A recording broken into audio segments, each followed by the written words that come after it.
Day 28, first quarter finals, France vs Morocco. ஆக்சுவலாக ஃப்ரான்ஸை பற்றி என்ன சொல்லணுமே தெரியல, ஏன்னா அவ்வளோ நல்லா விளாடுறாங்க. இப்போதைக்கு ரிமைனிங் இருக்கிற 7 டீமில் வந்து best team in all department வந்து ஃப்ரான்ஸ் தான். இப்போ ஃப்ரான்ஸோட ஃப்ரெண்டு 4 வந்து பார்த்திங்கன்னா Desire Doue, Olise, Dembele and the great Kylian Mbappe. இவங்களை பற்றி நிறைய பேசியாச்சு. One of the formidable front line இந்த வேர்ல்டு கப்பு. அது ஒலிசி வந்து ஒரு சின்ன குழந்த மாதிரி வந்துக்கிட்டு இருக்கார். ஆக்சுவலாக எங்கேருந்து எல்லா இடத்துலையும் அவர் இருக்கார். பக்காவாக பாஸ் பண்ணுறாப்புல, அந்த 4 கண்ட்ரோல் பண்ணுறாப்புல. Brilliant finish by both Mbappe and Dembele. அதான் அவங்க ஃப்ரெண்ட் 4 ஆக்சுவலாக ஒன் ஆஃப் த பெஸ்ட். சப்ஸ்டியூட்டாக வர்றவங்களுமே சூப்பராக விளாடுறாங்க. சப்ஸ்டியூட்டாக வந்து பேர் பர்கோலா, அப்புறம் செர்க்கி எல்லாம் நிறைய பேர் இருக்காங்க ஆக்சுவலாக சப்ஸ்டியூட்டில். அவங்க யாருமே வந்து சான்ஸே இல்லை அவங்க கொடுக்க, ஏன்னா இவங்க ரொம்ப நல்லா விளாட்றாங்க. இவங்கெல்லாம் ஓகே. ஃபார்வேர்டு வந்து ரொம்ப சூப்பராக இருக்குது ஆக்சுவலாக. The whole team is built on forward. ஆக்சுவலாக ஃபார்வர்ட் பிளேயர்ஸ் தான். அது இண்டிவிஜுவல் பிரில்லியன்ஸஸ் வேறு. டெம்பலே வந்து கரண்ட் பாலன் டிவோர். எம்பாப்பே எல்லாருக்கும் தெரியும். Olise one of the best இப்போதைக்கு அவர் தான்.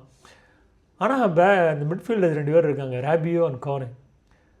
அவங்க தான் வந்து டிஃபென்ஸை வந்து அவ்வளோ நல்லா கண்ட்ரோல் பண்ணுறாங்க ஆக்சுவலாக. எல்லா மேட்ச்லேயுமே சரி.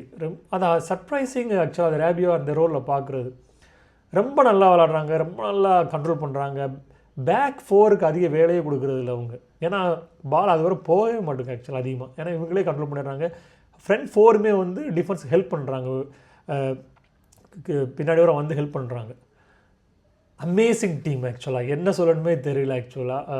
வேர்ல்டு கப்பை அவங்களுக்கு கொடுத்துடலாம். இப்போ இருக்கிற லைமில் அவங்களுக்கு கொடுக்குறது தான் பெஸ்ட்டு, ஏன்னா வேர்ல்டு கப்பில் இவங்க தான் best team and without a question. கிட்டத்தட்ட இந்த நாக் அவுட் ஸ்டேஜில் வந்து க்ளீன் ஷீட்டு வருது. 2வது வந்து அங்கே கோல் ஃபஸ்ட்டு கொடுத்ததே இல்லை ஆக்சுவலாக, கன்சிடர் பண்ணதே இல்லை, ட்ரையல் பண்ணதே இல்லை ஹோல் இதில். அது ரொம்ப பெரிய விஷயம். அப்புறம் ஒரே டீமில் 2 பேர் 5 or more கோல்ஸ் போட்டிருக்காங்க. 50 வருஷத்துக்கு அப்புறம் நடந்திருக்கு, டெம்பலேண்டு எம்பாப்பே. இதெல்லாம் வந்து சின்ன சின்ன ரெக்கார்டு அவங்க பிரேக் பண்ணிட்டே வராங்க. அடுத்து யார் வந்தாலுமே கஷ்டம்தான். இப்போ மொராக்கோ வந்து they was depend mostly on Hakimi இவங்க நல்லா கண்ட்ரோல் பண்ணாங்க.